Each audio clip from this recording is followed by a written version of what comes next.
Good evening. This is Jane Hoffman. I'm starting the podcast alone. I'm going to be calling two co-hosts in less than 5 minutes.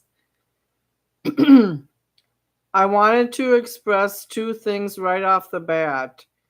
I am starting a Christian organization for campuses similar to the purpose of Campus Crusade for Christ that does not involve any politics or any political baiting.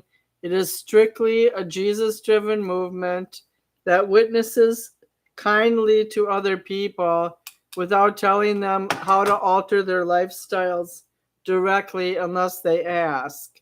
It's called Forget Caesar.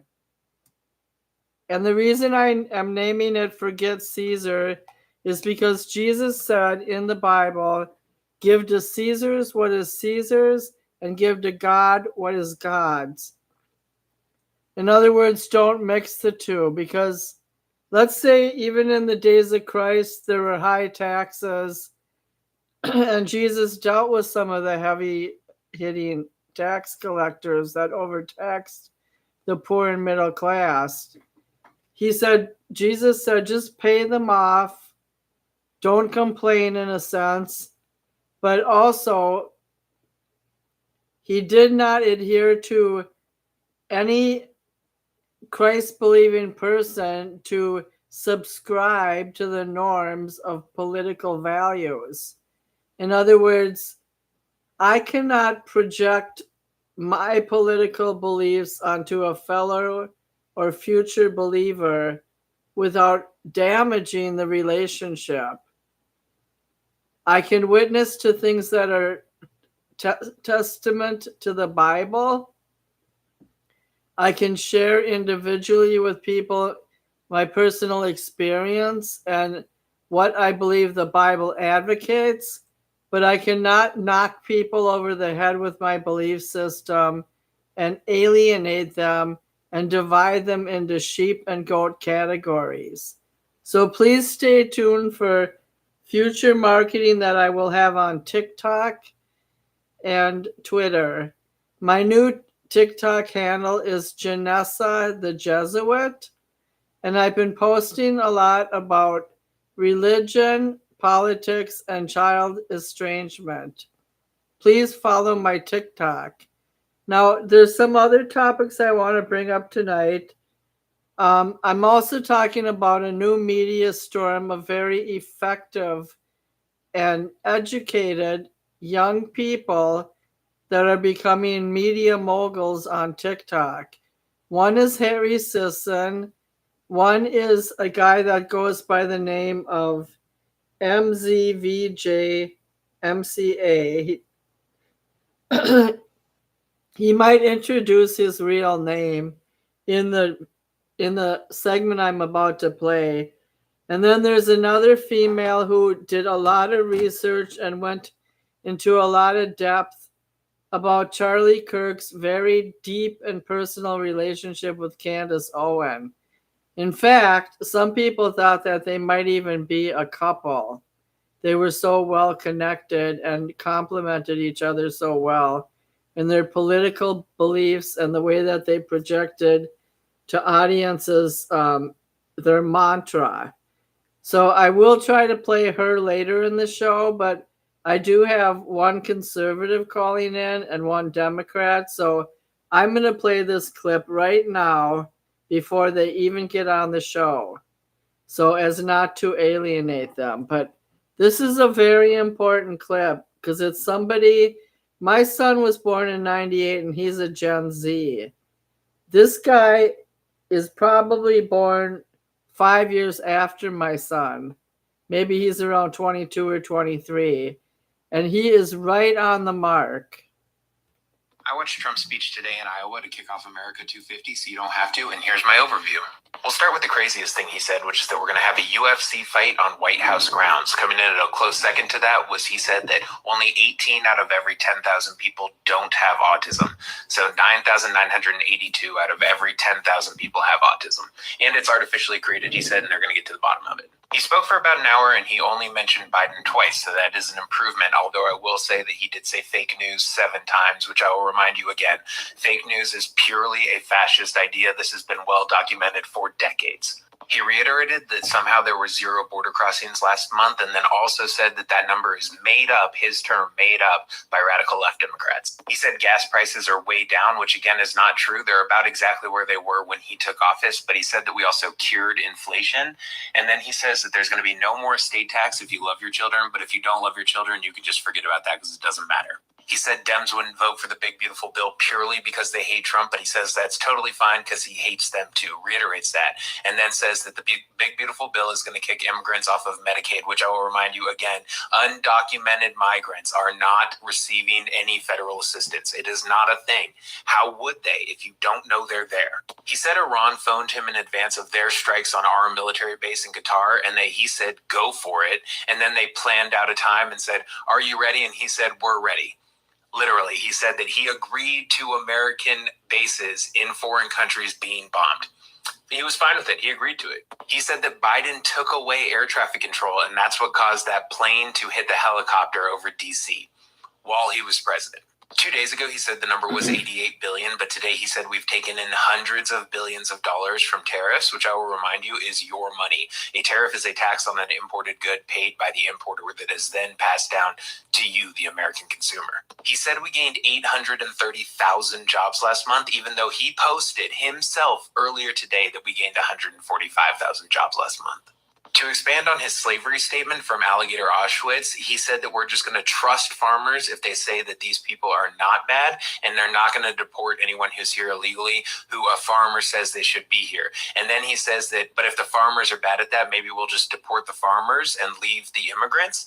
And then he says, the fake news is going to say that I actually meant that, even though I was just being sarcastic. You can't be sarcastic. So he caught himself in his stupidity, at least. So maybe some props there. He at one point said we're doing way, way good. And then he says that he really likes seriously radically right people.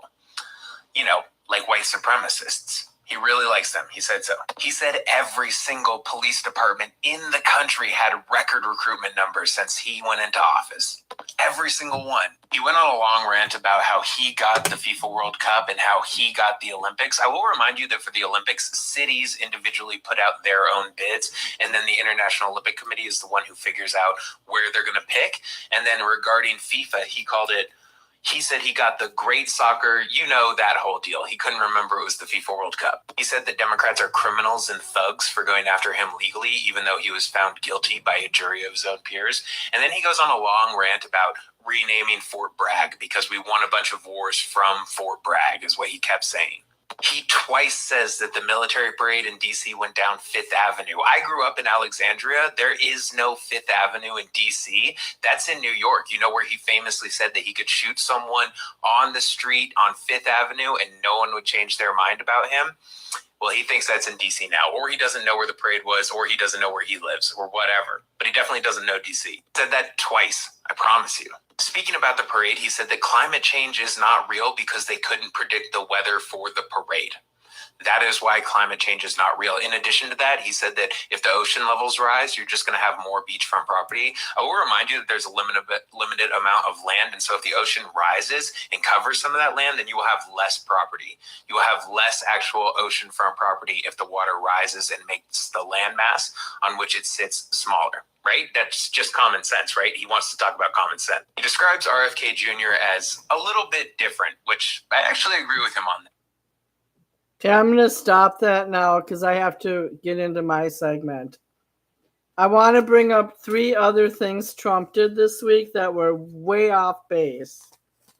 During Charlie Kirk's memorial service in Glendale, Arizona, Trump himself said he hates his enemies. And no, he will never like them or forgive them. Another reason why he's not a Christian. The Biden administration signed a pact with Israel in early January before Trump took office. It was a 2-part pact. Half the hostages were supposed to be released in the first segment, and then Israel was supposed to scale back on their aggression.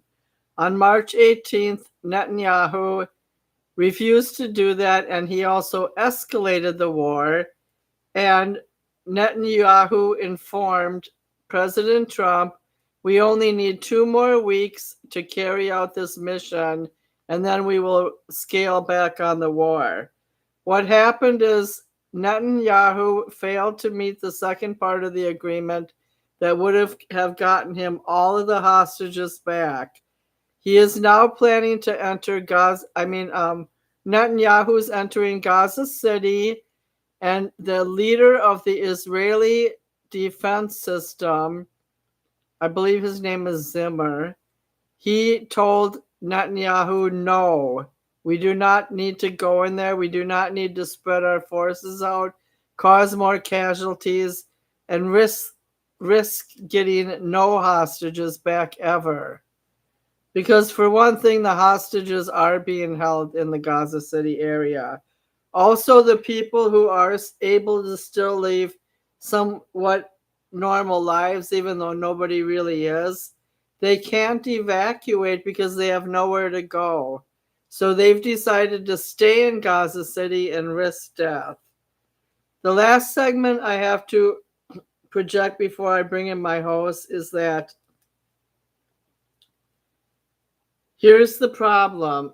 When Jimmy Kimmel got suspended from the air for a few days, Trump did several rants on Truth Social saying that it was canceled and that he was the main influencer along with the FCC that convinced ABC to drop it. However, it was a temporary suspension.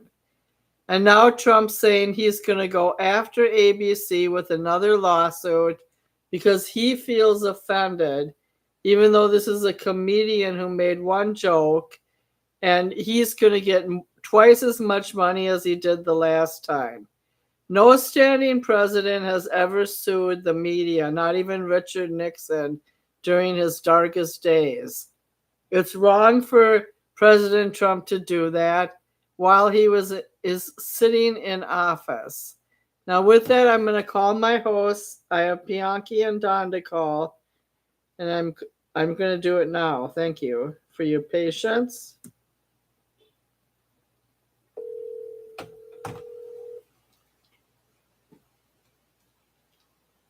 Some of my hosts live in a glossy world, and hello. Hi, Bianchi. You're on the air. I have to add Don now too, but before I call Don, I did an introduction already by myself because I had to play a clip from TikTok. Oh, okay. And I'm not able to do that with more than one host. So, so tonight's topic involves a lot of hot issues. One is, was it the FCC's and ABC's decision to temporarily remove Jimmy Kimmel? And as Disney is their employer? And why is Trump so much in a huff that he went back on the air and is now threatening to sue ABC? The second reason is the fallen two-part agreement with Netanyahu and Trump, in which Netanyahu failed to complete the second leg of the peace plan. And the third issue that I've already discussed is I was disappointed in the middle of a memorial service that Trump said he will never like his enemies, he will never forgive them. And even people on both sides of the fence thought that was a poor way to try to unite people during a difficult time. So do you have any comments before I pull Don in? Well, I can't comment too much on Israel, but the first two, the one on the Jimmy ABC, Kimmel and the FCC, and Trump's comments, I agree with his comments. Because enemies are going to be your enemies. You got to have those who are shepherds and those who are sheep and so on. That's fine. But your enemies are going to try to kill you. All right, well, so you're saying that should people make blatant statements that they can't forgive any of their enemies? Well, I want a president in And I'm glad I'm here in this country because this is a butt-kicking country. If you do something that's egregious to it, or if I'm a United States citizen and I'm in another country, well, I have respect because they know what the consequences could be for abusing Americans. So by Jimmy Kimmel making a offhanded joke about one aspect of Charlie Kirk, not the main issue, whether Trump believes he can be kicked off the air or not, it's not ultimately his decision. It's Jimmy Kimmel's employer. Well, I don't know. Jimmy Kimmel, never listened to him. And if he worked for a private... See, you don't have free speech in a private environment. You have free speech in a public environment, but not in a private environment. In case in point, we have seen many times when you have high school newspapers and you have college newspapers, they can't just print anything that they want. They have to have it approved, and it has to be gone over to see what the heck they are trying to print. That is an excellent point, actually. Now I have now one thing I would like to say is Jimmy Fallon is twice as popular as Jimmy Kimmel. I don't have subscriptions to any of the networks at home. I get all my news from online sources. So I don't watch mainstream news anymore, but sometimes when I work at the group home, I see certain things like some regular headline news. I do think, though, that it's wrong for us. Just think of all the crap Richard Nixon went through during Watergate. And he didn't really have a way to defend his character because he actually taped himself, which was self-blackmail. But there have been many presidents in delicate situations where public opinion was at an all-time low, and they didn't sue the networks. And Trump really doesn't have the right to do that, in my opinion. Well, they have passed laws on corporation. Network's nothing but a corporation. And corporations can be sued, just like people. That's why they have those same sort of privileges that a person. That's why come they looked at as a person in many cases of the time, which they really are. So network can be sued. And, You're right. But by us, the networks, I don't care much for Disney anyway, from what I've heard that goes on with them. And Walt Disney was a stout racist. You know, Disneyland was supposed to have been done in St. Louis. They're on an arch ground. But Walt Disney was, people called him a racist. So, you know, that's it. The thing is Disney has partnered now with Hulu. And they partnered with ABC apparently, and they did have a lull period when Michael Eisner either quit or was fired. I can't even quite remember what that controversy was about, but Disney has faced public scrutiny over the years. They haven't had a complete cakewalk. However, it seems like they have upped their conglomerates in the last couple of years, and they do have quite a bit of power. Well, you know, Bill Cosby, early on, he's one of the earliest ones to try to make those attempts to have his own greater leeway in what he was doing in the production of shows and also his show, but ABC and NBC wouldn't allow it. So and now people like producers who have become rich, they end up streaming their own shows on streaming services, and they don't need any affiliate approval. No, they don't. The modernity, the advent and innovation has changed the way things was done. It was one time that song artists, they had to go through Jewish sponsorship. That's no longer the case.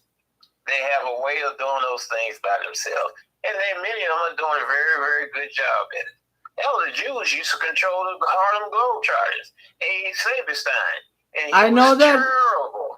back in the early days of entertainment from like 1920 to 1960, probably, I'm just throwing it out there, there was a lot of more control over who was producing what and like how actors and actresses got paid and what the conditions were. Like back when like Jean Harlow and Katharine Hepburn and people like that were on sets, they had to sign a contract with the movie theater and live up to all those standards, or the contract could be immediately broken. Well, look at the things that the Jewish producers done with Shirley Temple and her mother. With Mr. Robinson, better known as who used to dance with Shirley Temple. I can't think of his name. I don't know. I know that Shirley Temple. I watched an interview where one of the studios execs made passes at her as early as 16 years old, and well, yeah, she basically told him himself to kiss off. Her and her mother went to the offices. She went in one room, and Shirley Temple, a kid, went in the other, and both of them got the producers pulled out their penises. Oh, I did. You mentioned that on the show, and then I read about it. You're right. Now we need to pause briefly so I can pull Don in. Okay, so hang on. Okay, one second.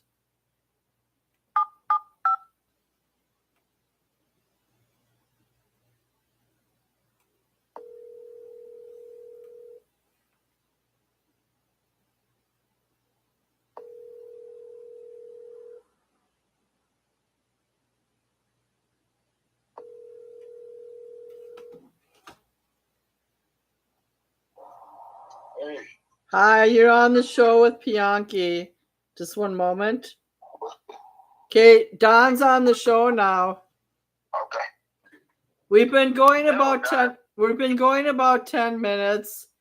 Okay. We've been raising 3 different issues. One was Trump's rebellion towards ABC once Jimmy Kimmel got rehired, and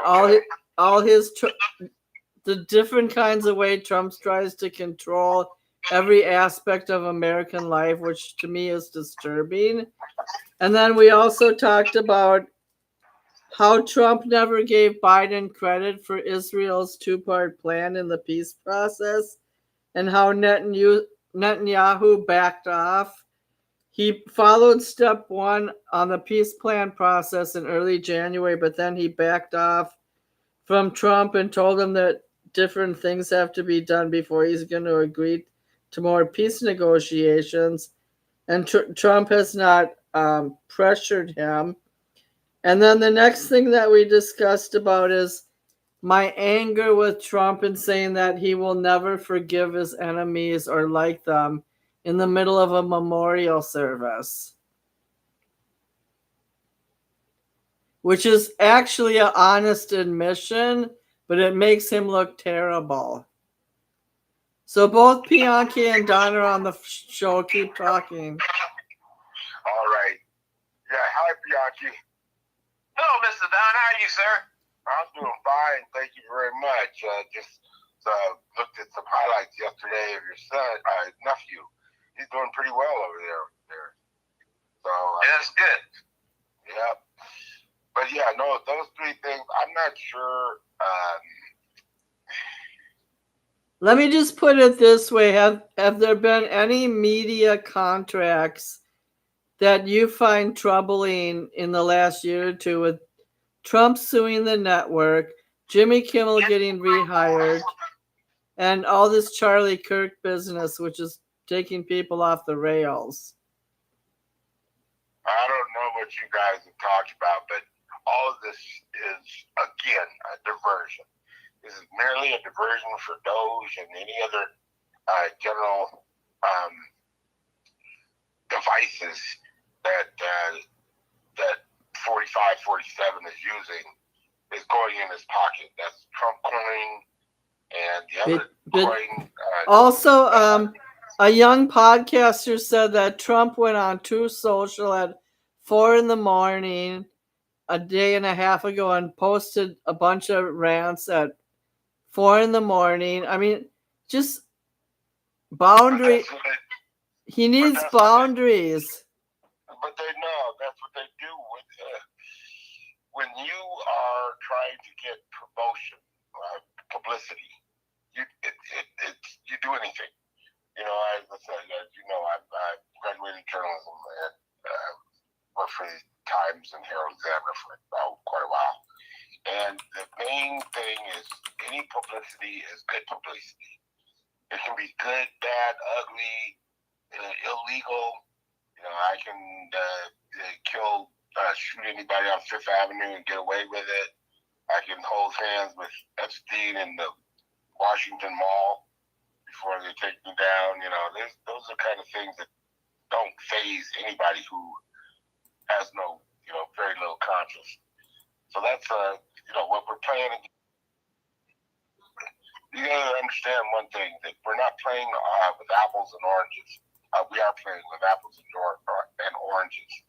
When you're talking about the two parties, you're talking about a party who has everyone in lock.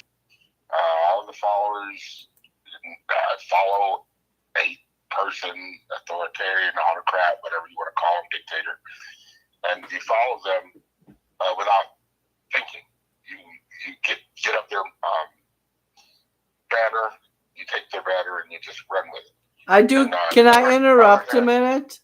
One thing Trump tried to do the last time he sued ABC is he tried to make them sign a formal contract that they will only publish news releases from the Department of Defense and news releases from individuals themselves, but not do any research on their own about any defense matters.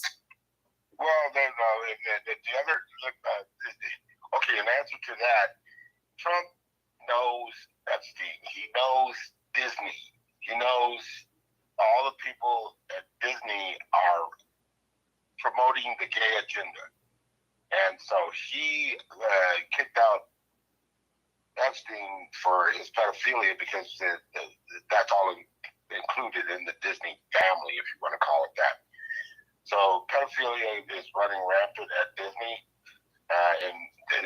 allegedly. And this is something that's been going on for years. So allegedly is almost a certainty. But the other thing, he can't control people's sexuality. What are you talking about? The parents drop their kids off at the Disney studios and tell them don't come home until you earn $1 million. I said, that happens all the time. So the other part that I wanted to ask about the apples and oranges is the Democratic Party is all inclusive. And that's one of the things that they have to be careful with, because you do have the Democratic Socialists. You do have people who are for gay people, for abortion rights, for religious freedoms. And so you've got these different factions in the Democratic Party. Well, I didn't say he has the right to comment on it, but even Charlie Kirk, Kimmel can say anything he wants. He has the right. He has the First Amendment rights. Have you ever heard of, for example, there's a lot of times that Barack Obama was treated by crap, saying that the whole birthing thing. He didn't go out and fight the media every time. Don, take your phone off speaker a minute. He didn't fight the media every time somebody lambasted him. People have to be prudent. You can't just shoot your mouth off anytime you get pissed off if you're the president of the United States. Sure you can. No, you can't. He's doing it. What is wrong with you, He can, but his legacy is gonna be ugly.